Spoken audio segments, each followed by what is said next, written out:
How to hard reset Vivo Y20G. Step 1. At the very beginning, turn off your phone by pushing the power button for a few moments.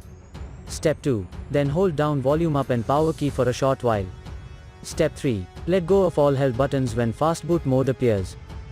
For further detailed guide, please check the link in the description. There you will find further steps on how to hard reset your smartphone.